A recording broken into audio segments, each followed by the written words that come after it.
Hey guys, Facebook Live. We're here today, Tuesday at 2 o'clock. Robbie Wheaton is out today. He is taking a trip down to the coast, and Sarah Mack is here with me today, monitoring and answering questions. And great to have you guys. If you are coming on, make sure you just let us know in the comments, just saying hello, where you from, and so we'd love to hear from you as usual. Now, we've got some pretty cool things that we're going to be talking about. Now, before I get started, this video will be in the video section on Facebook Live or on Facebook. You can just go to the video section, and this video will be where if you want to go back and check it out. So if you missed part of it and you want to go back and see it, you can definitely do that. I know a lot of guys are coming in all along, so it usually goes for an hour, and that's not necessarily us. It's just from the comments. But we do cut it off at 3 o'clock. And so, great to have you guys with us. I see comments already popping in. And man, I'll tell you, we love doing this. This is a lot of fun. I was just on the phone with Dave over at 22 Plinkster. In fact, I just got off the phone with him. And I told him I was doing Facebook Live. And he was like, oh man, I don't know. I said, I'm telling you, once you do one, especially when you're sitting down and you're working, it is really just a lot of fun. It's the fastest hour that we have all week. Now, we do a Patreon Live on Monday nights at 9 o'clock. So if you're a patron, make sure you jump over and see us over there. We do some kind of different things over there. But we've got a number of things to talk about. What we're going to do is we're going to talk for a few minutes, and then we're going to start taking some questions. First, we may talk about on-topic questions, but then again, we may just, whatever you got. So today what we're going to talk about, and this was actually Sarah Mack's idea. One of the things that we're noticing is that, and this is all across the board, is that our generation that's coming up is the Millennials particularly, have been blamed for bringing in a lot of new liberal ideas. And, there is a large core of these kids that are out there that are strong. They're strong constitutionalists. They're strong with the Second Amendment. And really, again, it was Sarah Mack's idea to really talk about this. So let me ask you, sis, before we get started, what is it that has led you to that? What is it that doesn't take you to that other point? Well, a lot of it is just, it's just how you're raised is one thing. Not that always, not that some of these kids weren't raised that way and then went to like these schools or whatever, but it's a lot of like common sense. And I think that a lot of times you have a lot of kids who aren't really thinking like the common sense way. They're kind of just like, they're very emotional. They don't think about like brain over like how they feel. And a lot of times, they just can't push past that. Right. And I tend to be the kind of person, like, even with, like, friends, I'm like, I'm very much like, I try to always think first, like, okay, what is logical here before I just react emotionally. Right. You're right. I think that's a big part of it, is that emotional, just push. One of the things that, I do want to talk about, in fact, I was talking to a good friend of mine the other day, and he has 3 kids, and he said 2 of his kids are very conservative because he is. But then he has one that is fairly liberal, and it's just ridiculous. Some of the. In fact, he said it's just completely opposite to what he feels, and so it's one of those things. I think is for us is that we have been very strong in talking about history, talking about the Second Amendment, talking about why America is where it is, the founding fathers, and kind of putting that in. Also, one thing that we are big on is our faith. I mean, we're Christians, and that is a very strong foundation for, what we believe. And really, a lot of the constitutional values, stem from that. But I'll tell you something funny. We've had a kid over here this week. It's one of Grant's best buddies. And he watches Sensible Prepper. He's only 14. He watches Sensible Prepper. He even likes the gun channel. He watches the Suits videos on occasion, not as much. And his grandfather gave him a little 22. Well, his parents, they're not liberal. And when I say liberal, guys, I mean libtards. I mean, people that are just off the reservation. There's a lot of liberals that are strong gun owners and really a lot of times strong in a lot of the freedoms. It may be socially liberal, but one of the things that his parents are just kind of, well, we don't need to worry about that. In fact, he even said his son a lot of times at home by himself, a lot of times during the day, and he even said to me, he goes, yeah, he really is kind of afraid. He likes to kind of keep his .22 rifle handy, but he goes, I don't know. I think he doesn't need that thing. And I'm like, he is by himself, you know. But here's the thing. One of the reasons why that this little guy is more conservative is because he hangs around us a lot. He does, and we talk about it. We'll sit at dinner.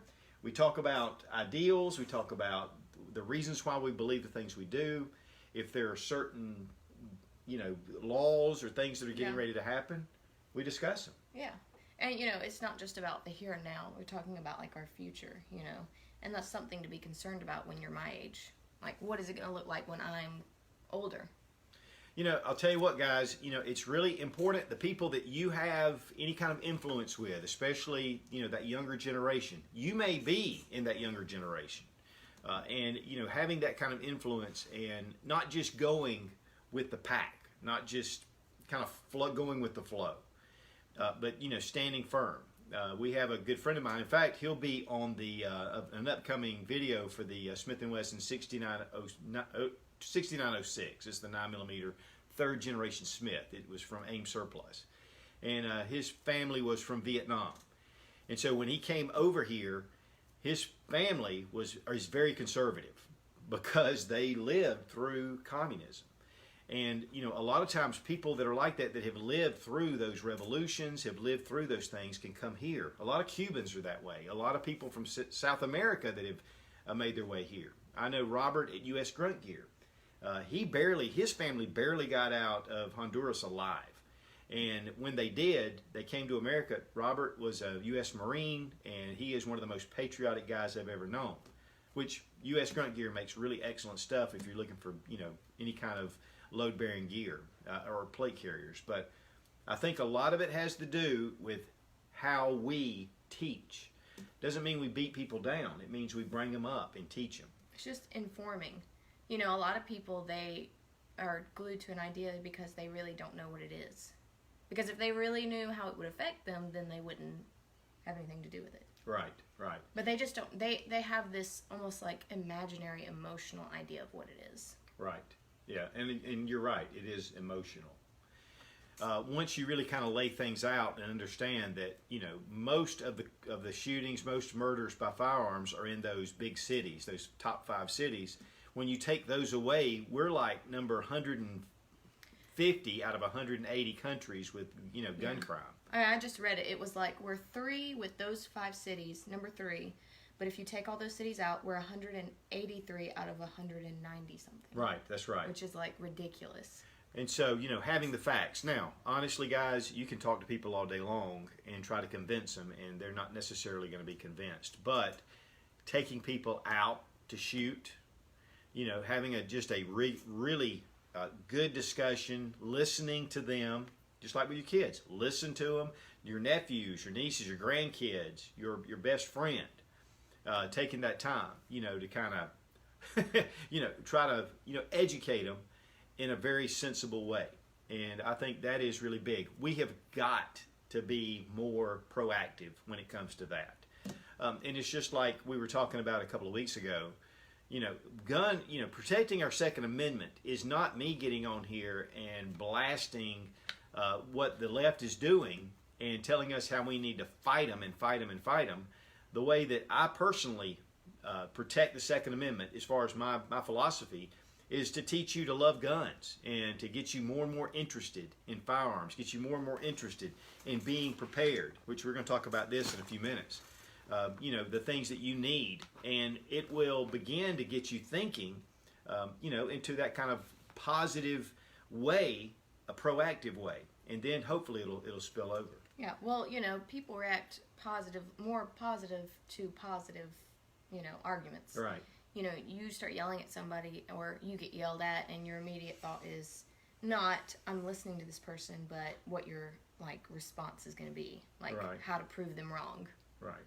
Well, and this is the thing, guys, is, are you the person that is attracting that freedom? I mean, do they look at you and they say, you know what, that is who I want to be. That is the kind of person I want to be. So just be careful. So the big thing is guys, get out there and put the influence out there where you can. Again, we've said this over and over here on this channel. If you have people that you care about, people that you have in your sphere of influence, take them shooting if they've never been shooting. Don't take your buddy that you two go shooting all the time. Take those people that don't shoot that much. Invest a little ammo into your Second Amendment rights. It'll go a long way. And be involved, for sure. Okay, so just wanted to kind of throw that out to you because I know a lot of you guys, we're on the defensive, we're scared. Let's get on the offense by stepping out and helping those people around us. And you'll be surprised. I mean, all the kids that come here, and my kids have a lot of friends, and before they leave, they get a dose of freedom. And, and what this country stands for.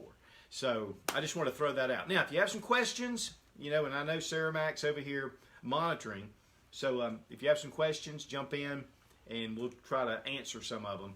And if not, we'll go ahead and I know we will. There's just one that I see right now, and is that your new classic firearms SKS behind you? No. And the reason why is because I told Sarah Mac Monday I was going to go ahead and clean mine up on Monday. I'd had big plans. And we went to lunch, and I said, there is something that I need to go pick up at the store. I need to pick it, and I couldn't think about it. I got home, it was mineral spirits. So I've got to get out. In fact, this afternoon, I'm going to run and go get it because I am going to show it on video. Now, I don't know that if I do it on YouTube, if they'll demonetize it, which I think they will. It may go on Git Zone, and then I may just do the review of the rifle. So, no, but it's not. But, man, those things are awesome. If you have a chance, Chinese SKSs, classic firearms, awesome. Yes. Okay, Frank asked, YouTube appears to be censoring channels like yours. Is there a legal leg to stand on to combat them? Here's the thing, and a lot of people say, YouTube is free to do whatever. They're a private company. They can do whatever they want. Well, that's not true. I mean, it is true that they're a private company in a sense, but they have made contractual agreements. Anytime that they make agreements where they're going to share in the ad revenue, that is a contract. And so YouTube really it's not right for YouTube to do what they're doing. It's not just because, well, they can do whatever they want to. And so, and I'm sure sooner or later there'll be a class action suit. I was just talking again to 22 Plinkster, to Dave, and he said 80% of his videos are demonetized, 80%. And so, we have a large number, not that many, but we have a large number as well. And so, I just uploaded the Model 6906 review, and I haven't even made it live because it was not only demonetized, it was confirmed demonetized. And really, it falls within their policy. And so I've taken steps, but guys, it is maddening. Out of the past 10 videos I've uploaded, I think two right now are monetized. And so while I don't harp on this and I don't talk a lot about it, Patreon is really one of the only reasons that we're able to continue. And we don't really promote that much. We do other things, but Patreon is a big part of why we're here. And so if you want to continue to see content on YouTube, I would go over and support different channels on Patreon. And one thing too is we just came back from a group gathering. Some of you may have seen little bits and pieces, but it was a Patreon only event. And it was Iraq veteran, IV-888. It was Tim from Military Arms. It was Hickok and John, his son, Skinny Medic, 180 Seconds. Johnny was there, and myself and Skinny Medic. And we had maybe 100 people total that came out to Adventure Outdoors down in Georgia. And we had a great event. It was absolutely phenomenal. But that was just to the patrons because they really helped keep us on YouTube. And so, just one of those things. But anyway, we got more questions. Yeah, Dusty, this is kind of related. Given the demonetizing, has there been any talk about all the big gun channels pulling together and having a mass exodus out of the YouTube to another platform? No. And I'm going to tell you why. And that's a good question, but I want to. This question comes up a lot. I'm on Gunstreamer. which is great, and I'm glad to be there. I'm on Full 30. I'm on Git Zone, and Git Zone is, I'm reaching people on Git Zone that don't really connect with YouTube as much. So that's a whole nother area. And they are very strong Second Amendment. Love Git Zone. But this is the thing about YouTube. We have got to stay on YouTube because this is where the masses are coming. I'm telling you guys, all over the place, people tell me all the time, I got on YouTube, I saw a gun video, I was like, oh, I hadn't even thought about guns in a long time. Before long, they were watching different gun videos, they went out and bought a gun, they got their concealed carry, they joined the NRA or the GOA or whatever, and they became Second Amendment activists. If I go to Full 30, I'm just preaching to the choir. Yes, it's going to help me in a sense, but it's not going to help the masses. We have got to stay on YouTube, and that's the reason. That's my mission on Patreon. I say, guys, the only thing, what you guys are doing is keeping me on YouTube so we can protect the Second Amendment. We're bringing in thousands and thousands of people. Thousands of people are coming to gun ownership. They're coming to love the Second Amendment because we're on YouTube. So while you're right, and we are doing backups and we've done that for years now, but and YouTube is really, I mean, it's very discouraging. But when we look at it that way, it's like we're going to fight as long as we can. So I just want all of you guys to understand that is the reason. It's not because we're making a lot of money on YouTube. We're not. Now, I still have videos that are monetized, and I still do make some money, and it does help keep us going. But it's probably a fourth now of what it was just 2 years ago. So anyway, yes. This is just kind of cool because I think it relates to what we first talked about. Jason says, my 8-year-old Noah loves both channels. We watch them together. Thank you. Would you just send him a shout out? Man, Noah, thank you. Noah, I love it, and just keep going. Listen to your dad. Your dad's a great dad. Yeah, and mom. And be an influencer to all the other 8-year-olds. That's right. That's right. Be a good influence. I love it. No, that's the kind of stuff, guys, that I just love to hear.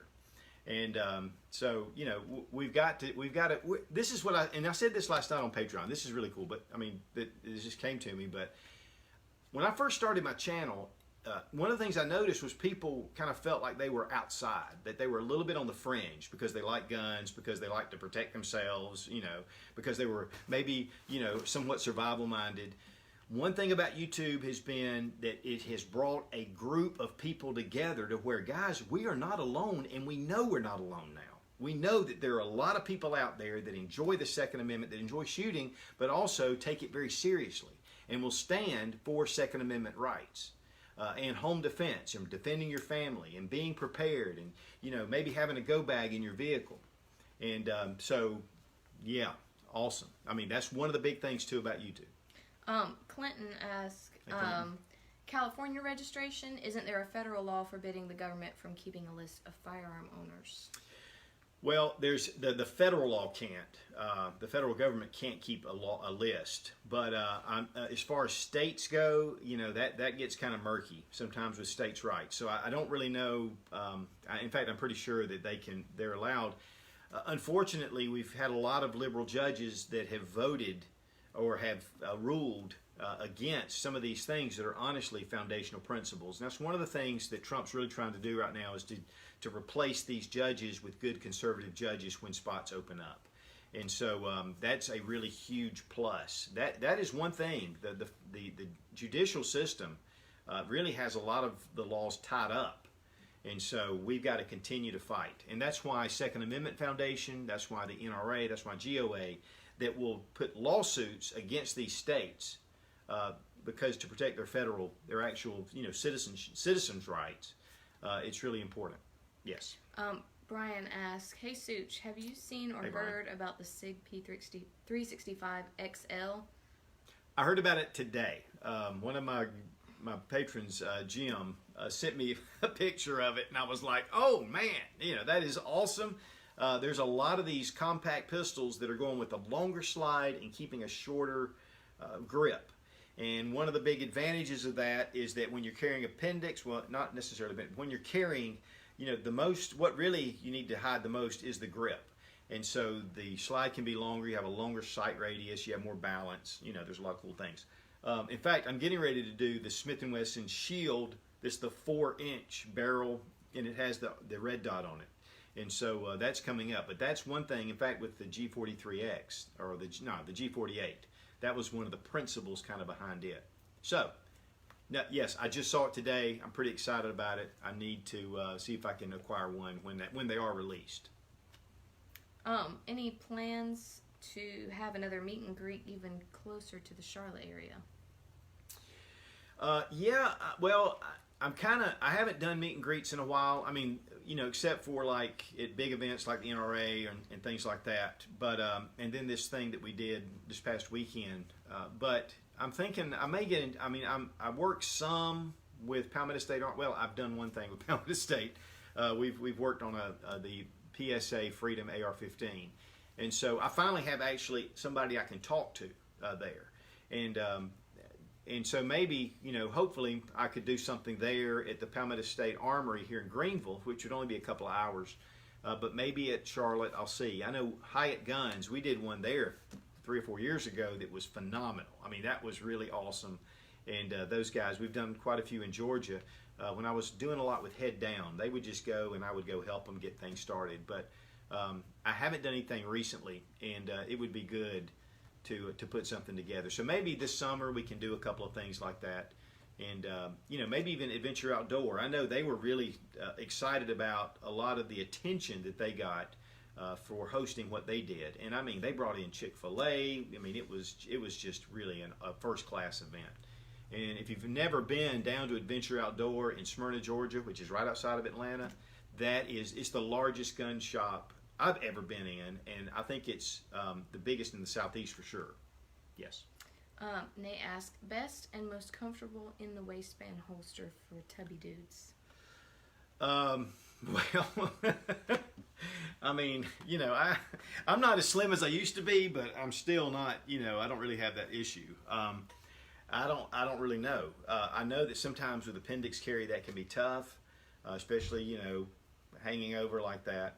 But for us, I'm carrying right now, this is one of the stealth gear inside the waistband. No, this is G-Code. I've been carrying stealth gear. This is the G-Code Phenom holster. It's small, it's compact, it's according to how you're going to carry it. But if you're going to carry it back at your 6 o'clock, not 6 o'clock, don't carry 6 o'clock. But you're carrying your 5 or 4 o'clock position, you're just going to have to find something. That's just not one of my fortes. I'm working on it, but it's just not so far. What do you think about the new FOID process they are trying to pass in Illinois? I haven't kept up with it. I know that it's absolutely ridiculous what they already have. I can't imagine that it's getting any worse. But I know that I have some friends in Chicago area and Illinois, and it's dumb. It's like, are you kidding me? One guy was telling me that when you go into a gun shop, you have to show your card to even get in. And then when you go to look at a gun, you got to show your card. And then when you walk over to the next counter, you got to show your card again. I mean, it's just ridiculous. And so I don't know. I just don't know, because there's so many laws, especially on the West Coast. But obviously in Chicago, there's so many laws, it's hard to keep up. So I'm sorry. I probably should be more attentive, but I'm not. But I should be. I will be. What's your preferred 1911 under $600? STI, Rock Island Armory, or any other brand? I'm gonna tell you, and I've got a number of them. The first time I got one, I was like, we'll see how it goes. Is Rock Island Armory, hands down. And the reason why I say that is because Robbie from Wheaton Arms, that's usually with us. When I first got my Rock Island Armory, I went down and we were doing some stuff, and he was looking at it. And he builds custom 1911s. And he kept talking about it. He said, I am so impressed. I am so impressed with the fit, with the way it's put together. He goes, they know what they're doing. And so since that time, I've gotten to know Martin Twasson, that is the owner of Rock Island Armory. In fact, there's an interview with him on somewhere. You can look in the little search and put Rock Island Martin Towson, or Twasson, as that's pronounced, and you can look at it. And he is just brilliant, and he is really just pushing the envelope. But And the 22 TCM with the 9mm conversion barrel is one of my favorites. And I'm a big 45 ACP guy, but that is an awesome combination. So while there are some other ones out there, I know I just did one on the, oh my goodness, what is that? It was the American Classic, their double stack 9mm, and it came from Eagle Imports. That is an excellent firearm. I mean, it was. We had a lot of fun with it, and the price is right on it. But honestly, if you're looking for a standard 1911 Springfield Armory Rock Island Armory for a budget price, you can't beat it.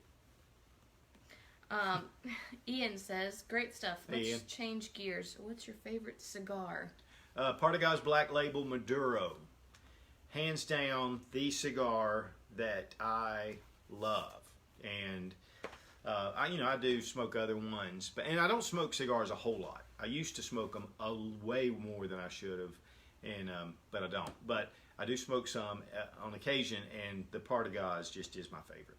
I do like the Rocky Patel Edge and Short Story, and there's a number of different ones that I like. But as far as my favorite, Partagas. Someone asks, could you upload these videos to your YouTube channel after they're finished broadcasting? Easier to watch them on there. Yeah, I don't know. Sometimes the quality of streaming is not that good. Sometimes it comes in really good. Sometimes it comes in just like 240p. I mean, it is awful. And so, if we could, it'd be nice. And, really, we've done one YouTube live video and did really well. But we're doing the Patreon live on Monday nights, and then we're doing Tuesday the Facebook live. So it's kind of difficult maybe to do another one. But these seem to be working very well.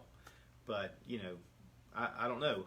Maybe we'll try one. Maybe I'll try one and upload it unlisted and look at it, and then maybe we'll start doing a playlist. That might be something fun. Nancy asks, Hey, Nancy. Sarah Mac, what are you carrying? Right now, I have the Beretta Nano. It's not on me right now because I'm in my exercise clothes and I can't really... You have a couple of options, right? Yeah, but that's what I'm carrying right now as far as in my purse. Well, and it's one thing that we have taught. In fact, she's even looked at the new APX Compact, the Beretta APX Compact. And so I think we're going to move from the Nano. The Nano's been great. You've really liked it, but I think there's some other options now that I would like for her to look at. And I know this might sound weird, but I have small hands, and I think it's weird, but it's actually too small for me. I feel like, as far as It is small. I mean, it's made to be compact. Tiny. Yeah. I don't know. Yeah. So we're working on it. It's funny because we have so many guns. We're doing so much stuff. A lot of times, we don't do it. We just you just picked out the Canic. Yes. TP9 SF Elite as her gun. Now, guys, I'll tell you, she has a lot of choices. I mean, right here, I've got a VP9, I've got a Smith & Wesson M3.6 2.0, and then I've got the Glock G19, which I have a number of G19s. This is the MOS. And she has a ton of choices. But and I told her, I said, whatever you want to do. And she picked the Canic. She goes, I just like the Canics. And we're getting ready. I think they've got a new model out that's like a base model that is so reasonable. It's like $349 retail. And so we're getting ready. Hopefully, that should be coming in any time.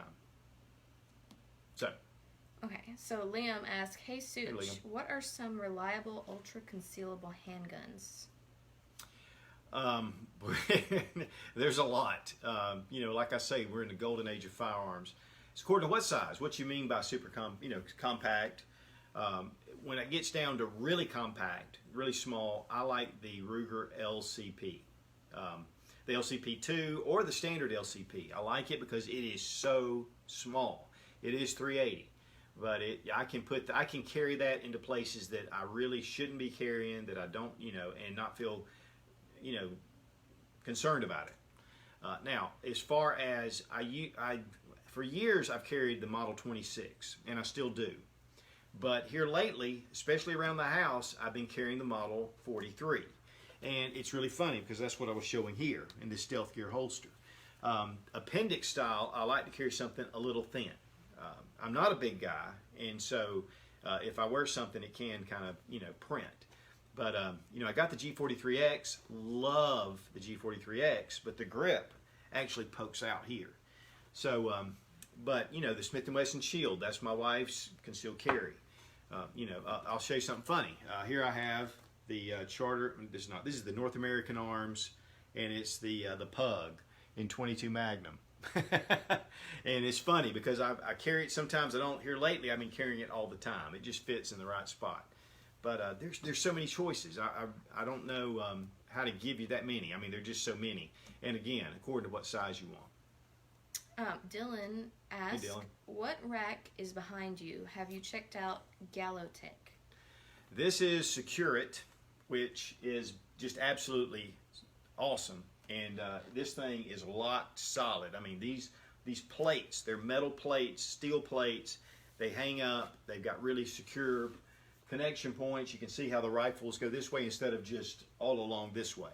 So I can really put a lot of different guns here. And then there are also pistol options. We've got something over there. And actually, we took the pistols down for something we were doing. But in fact, these guys are just awesome. And no, I haven't checked out others. I know there's some around, but this has been awesome. In fact, Securite, when they got in touch with me, they said, hey, look, would you be willing to just, have it as a backdrop? And I was like, man, yeah. So, and these have been just awesome. So, I haven't really looked around since then. I saw it, and I never looked back. I'm just kidding. Pretty much.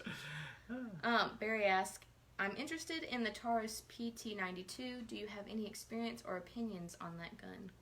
Yeah, we talked about it last week. In fact, I think it was Nancy that brought it up.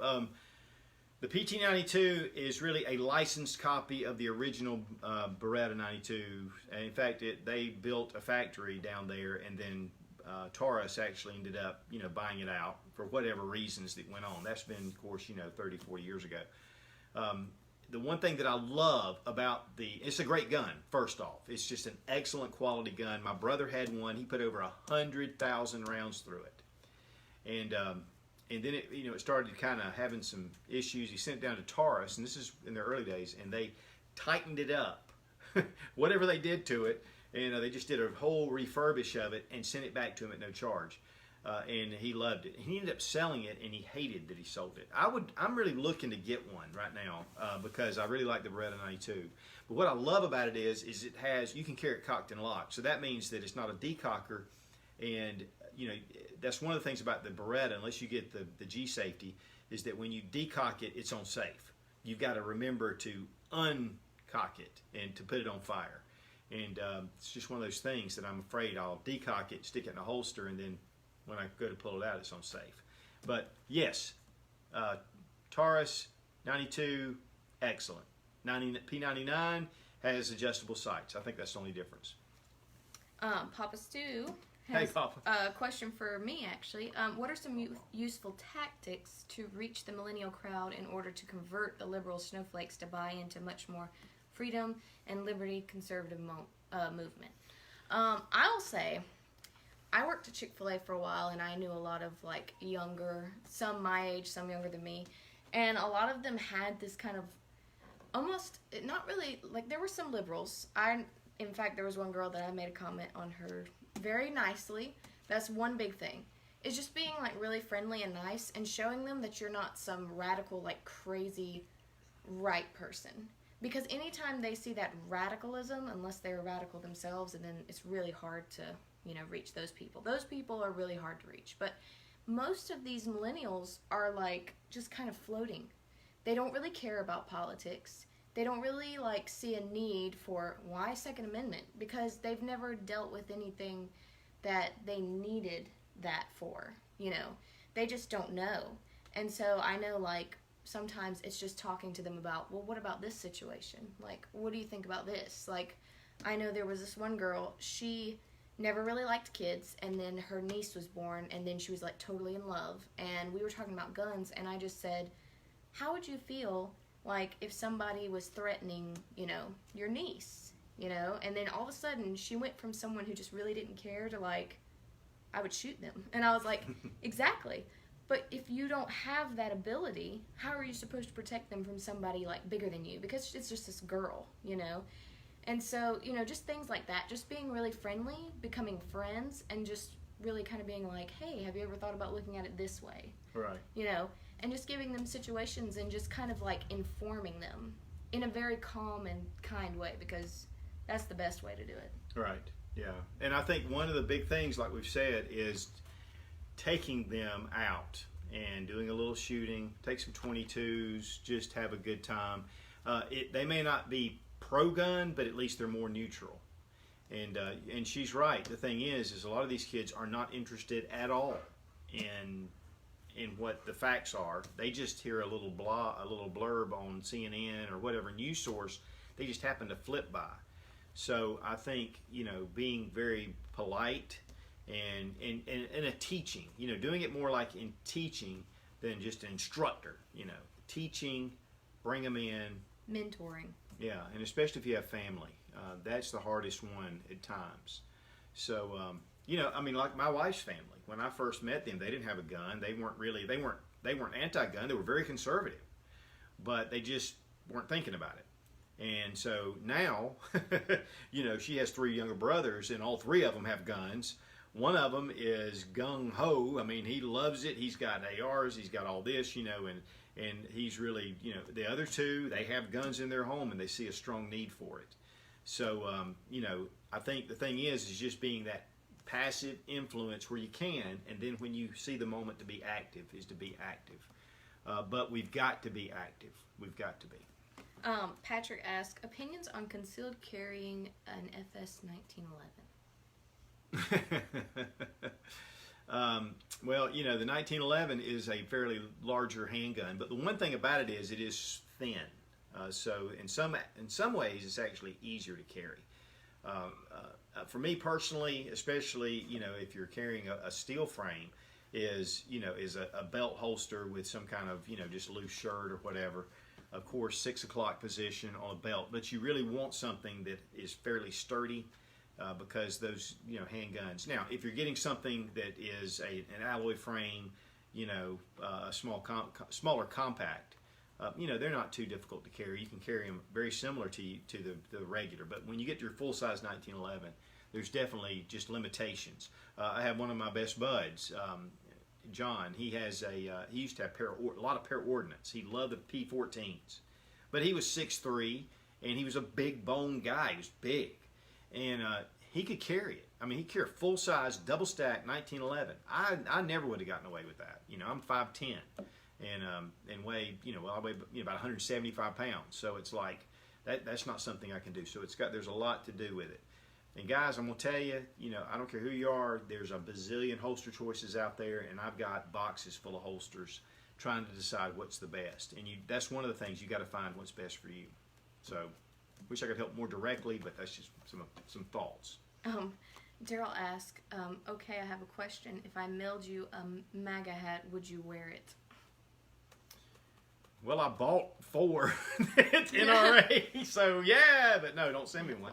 Yeah, we bought some and bought Trump shirts, and you know, and the thing is, it's become such a volatile thing. I don't know. I'm just, in fact, my son Grant, my youngest son, he wears his a lot. Yeah. You know, here's the thing, guys, and I'm going to tell you right now, and some of the things about the gun community is because of the bump stock.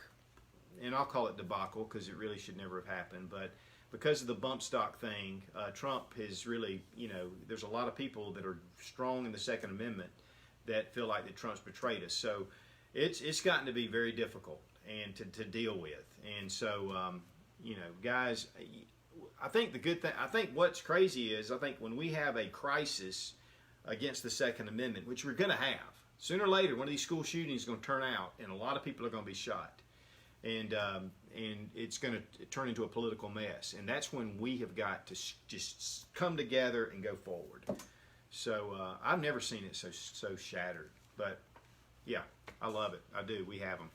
Well, too, like, we wear them. I think one thing for even millennials, if we're going to get on that, is if they see, you know, they're seeing strong, like, it's almost like Trump is the only conservative, like, that they see. You know what I mean? And for them, like, to see us, you know, supporting that and being kind and still supporting that, really kind of makes them go, oh, maybe it's not all as bad. Not just Trump, but that right side is not as bad as I think it is. Yeah. You know? Yeah. It's just another way to reach millennials as well.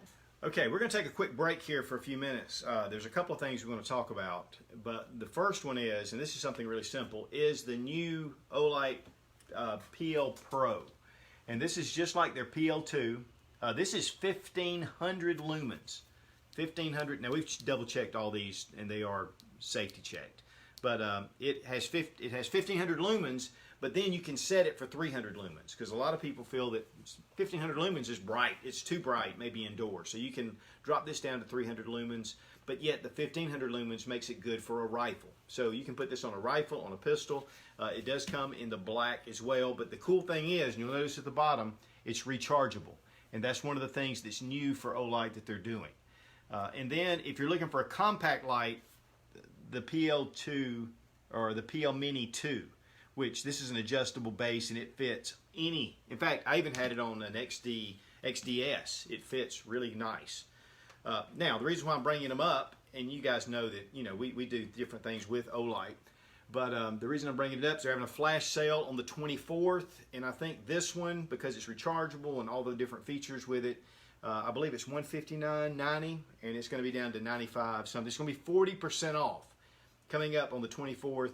I'm getting ready to put up a review about this light, showing all the features, and when I do, I'm going to have a link, and you can go straight to the flash sale. It does help support the Suits channel.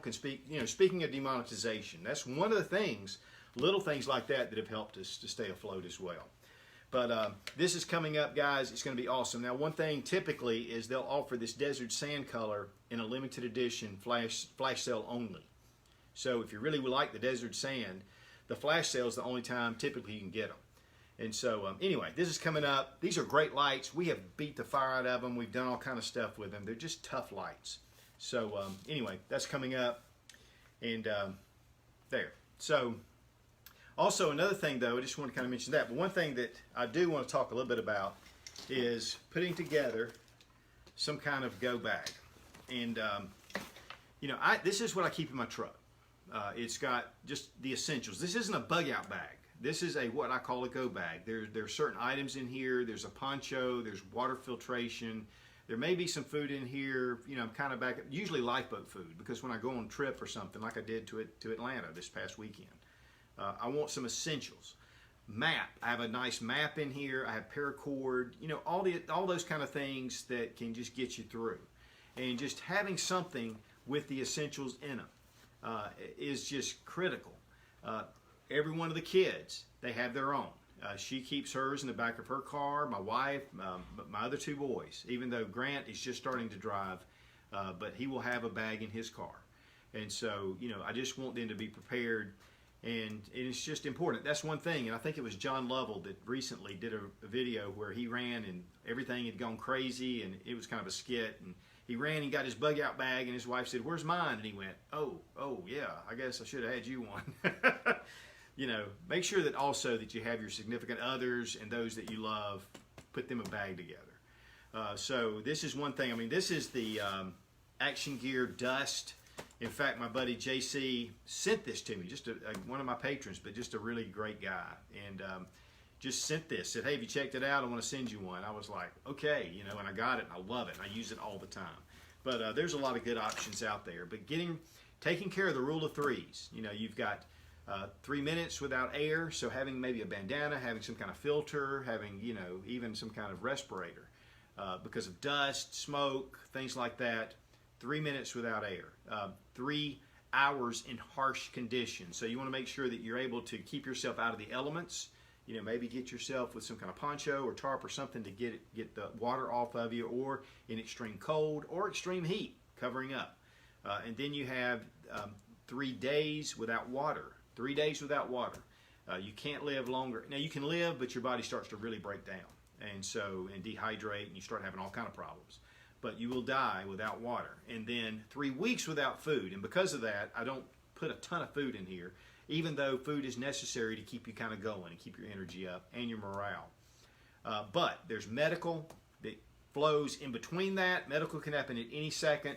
Self-defense, being able to protect what you have, that's another thing. Signaling, I mean, you can go on into it, and we've done reviews on these.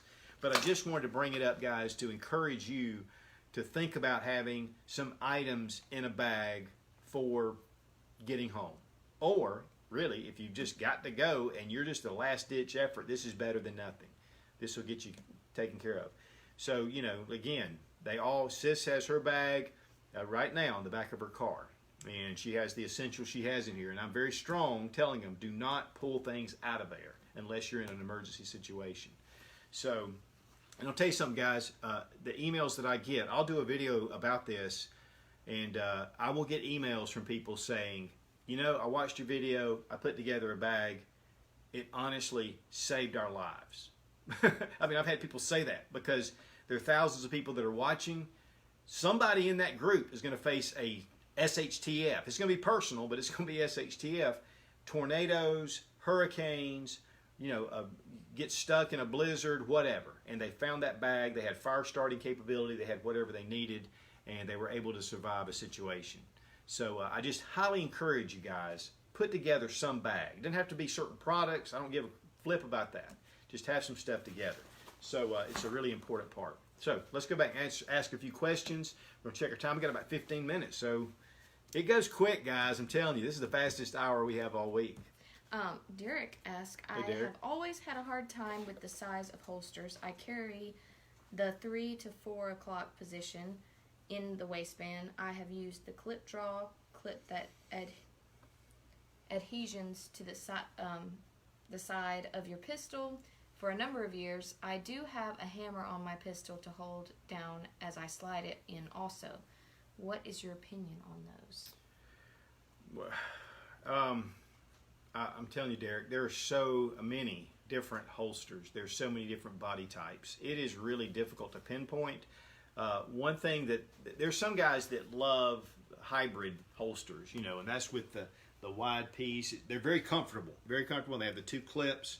They're a little bit trouble to put on, but once you get them on, man, they are wonderful to have on.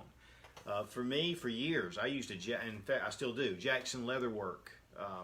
Just a clip holster. It's leather. It's not really nice inside the waistband. Has the clip. It fits right here. My Glock 26 goes in.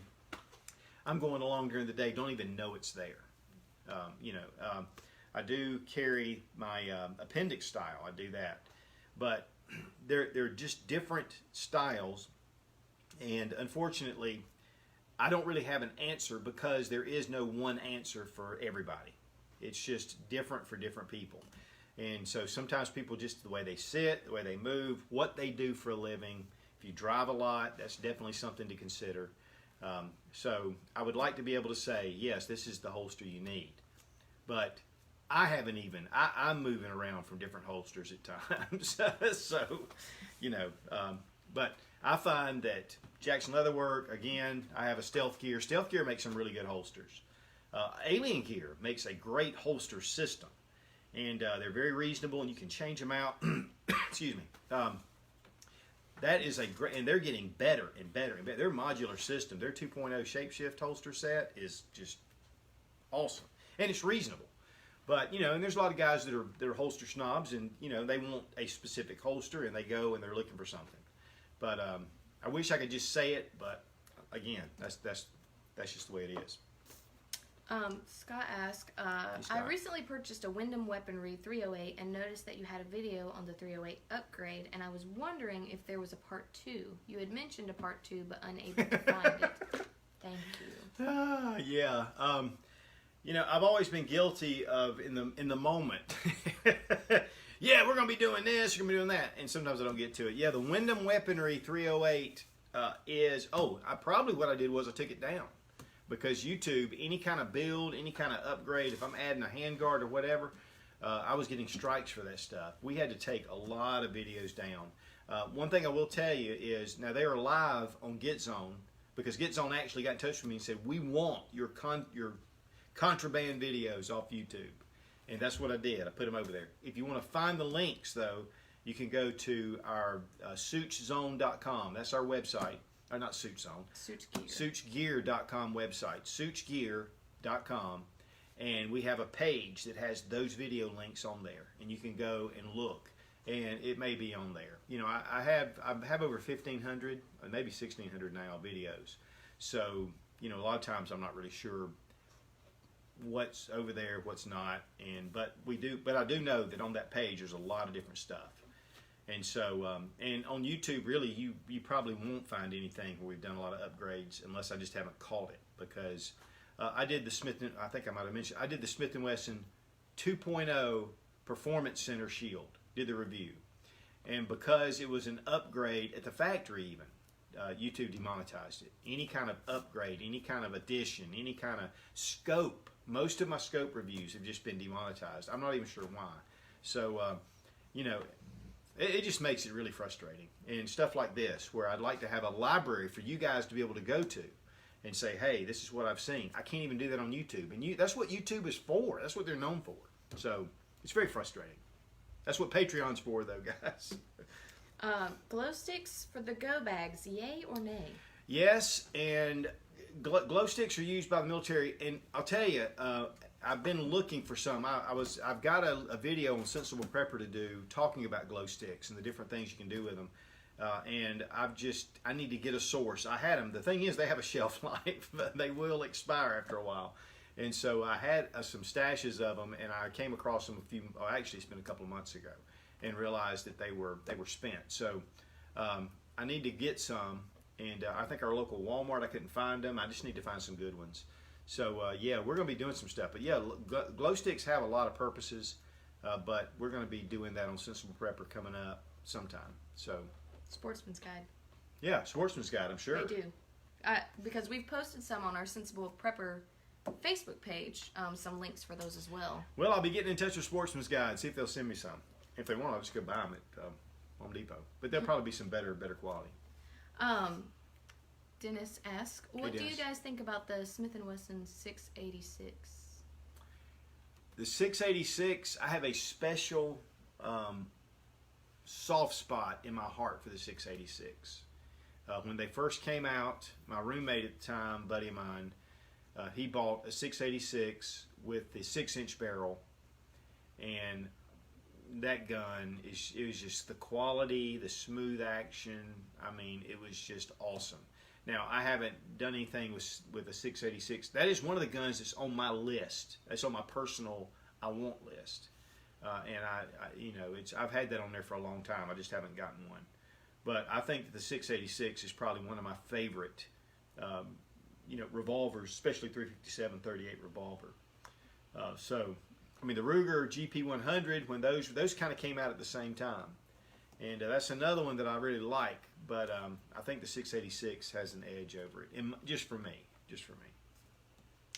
Greg asks, Browning BPS or Remington 870, and why? Well, Browning, well, okay, I'll tell you why. I write up Browning, period. And the reason why is because Remington, they've had some issues being with the Freedom Group, and some of their stuff is good. I know the Versamax, excellent shotgun, and some others, but a lot of their quality has suffered. Now, I haven't really checked it lately, but I just know that there have been a lot of things in that line. Browning, in fact, I bought an A5 used at Cabela's. We were doing some sporting clays, and I was really wanting to upgrade, and I was taking these guys, so I thought it's a great excuse. So I went to Cabela's and bought a nice Browning A5, but that's a semi-automatic. But Browning makes incredible guns, incredible firearms. So between those two, I would go with the Browning. Maybe a few years ago, maybe 20 or whenever, before some of their quality started dipping.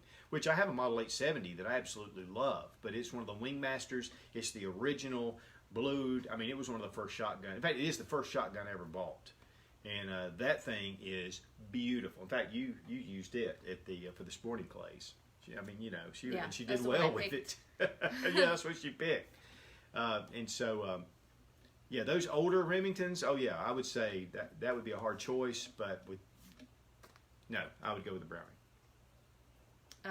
Daniel asks, I know you've covered a good variety of Walther's products, but I was curious if you had any experience with the Walther PPX.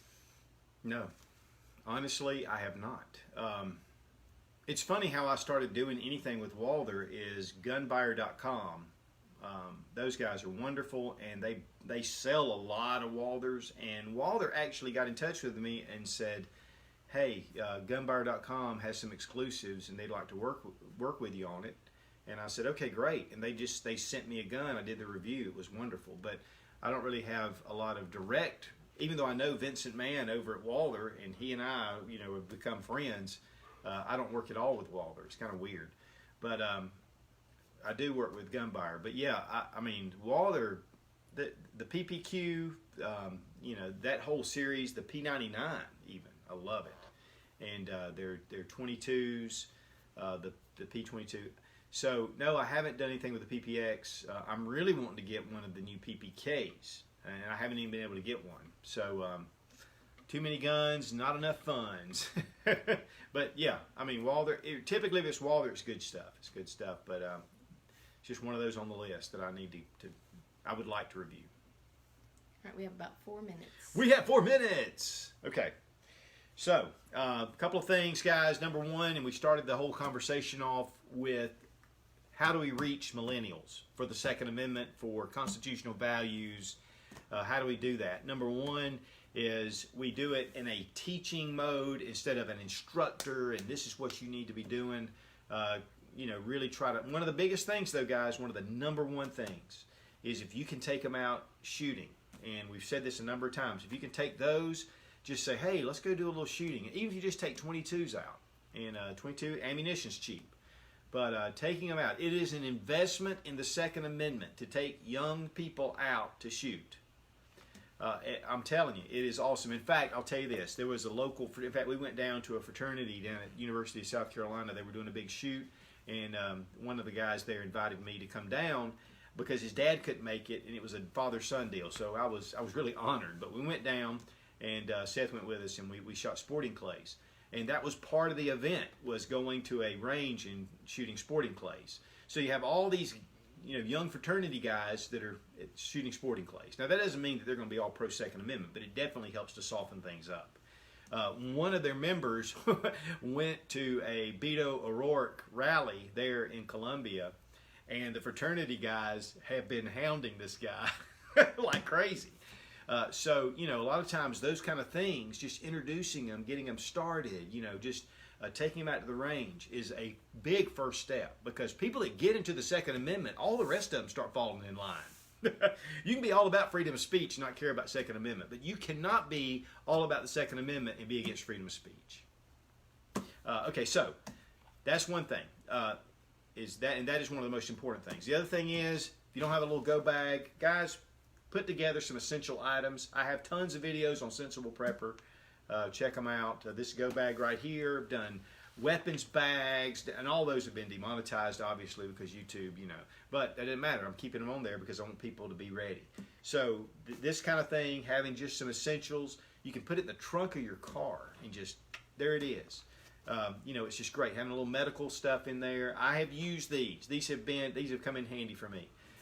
Last but not least, coming up May 24th, which I believe is this Friday, the new PL2 or the PL Pro. One of the big things about this is that it is rechargeable right here on the light. In fact, I've got a little charging pad. It's magnetic. It just attaches. You can just put that in your computer or some kind of USB port, and you're charging your firearm even while it's on your nightstand. So it's really great. Has a little lever here that just pops off. Many of you have seen these already in the PL2, which is non-rechargeable, which I really like. But they're doing a 40% off sale on May 24th. And, guys, one thing about it, I know a lot of you, and I've seen it in the comments, and it almost got to the point where anytime Olight was presenting something, I was just like, I don't really want to do that. Because so many people were doing reviews all at once. I've been actually carrying an Olight. In fact, I looked this up the other day. My first Olight review was 7 years ago. I was doing Olight. In fact, some of the first Olight reviews were because Marshall from Going Gear sent me a light to do a review, and I just did it just to be doing it. So I really know these lights. I depend on these lights. I trust these lights. Not staged, but I keep a Olight as my EDC in my pocket, and have I not? Yes. Have you ever seen any other light in my pocket? Not that I remember. Yeah, I mean, you know, for the past 7-8 years, that's what I've been doing. So, and so that's the thing. So when I bring up something from Olight, it's not because, ooh, I get to make, and no, they're not paying me to do it. First I want to say, they're not paying me to do the review. But if you click on the affiliate link, I do get a small commission, and it helps support the Suits channel. So I don't know. I just think these are great lights. I love them. So check those out. 40% off. I think they get down to 95.90 or 95.40. Rechargeable, 1500 lumens. You can drop it down to 300. Great lights. If you have a subcompact though, you want to go with the PL2, the PL2 Mini, or the PL Mini 2. PL Mini 2, just like this. It fits every subcompact pistol out there if it has an accessory rail. So that's just, you know, what it is. So guys, there's a lot that we've talked about today. Thank you for all the questions, man. You guys were right in there, you know, and sending us a lot of stuff. Typically, I'll try to go back and look through the questions if there's something we missed, and you know, try to come in and at least answer them. You know, I may not get it to this afternoon. I'll try to, but I'll tell you, it's just great. We love doing this. We missed Robbie today, and Robbie's really great to come in and just, you know, have fun. We have a big time, but it looked a lot better with Sarah Mack here with us today. And, you know, and I really appreciate the questions and things, you know, that you guys ask of her, because it's, again, you know, she's one of those millennials. She's coming up, and we're training her the best way we can, and it seems the fruits of have been abundant. So, you know, again, get out there, guys, and work with those that are in your sphere of influence, especially those that are anti-gun or anti-Second Amendment, or even just neutral, and let's try to pull them in. Try to pull them in, take them shooting. So this video will be live on the side column, as you know, on the Facebook page, Suits page. It's just going to be live, and you can see it, and it will be there permanently, at least until Facebook throws us off. So hopefully that won't happen. But it's always great, guys. I really appreciate a lot of you guys come in every week. I definitely appreciate that. I do notice, and it means a lot, because really our real mission here is to help to inspire people through firearms and through self-defense, and you know, is to actually help protect the Second Amendment, and also that we are a group. We're not a fringe. We're not in this little box. There are millions of people out there that support the Second Amendment. They support traditional values. They support the Constitution. We are strict constitutionalists, and we stand for the Constitution, and only second to God, and that is our ultimate. And so, you know, I don't talk a lot about that, guys, just because, you know, this is a gun channel, but that is the ultimate supreme for us and our rule. The Constitution is just right in there with it. So, anyway, we're going to sign off. Thank you, thank you, thank you. Be strong. Be of good courage. God bless America. Long live the Republic.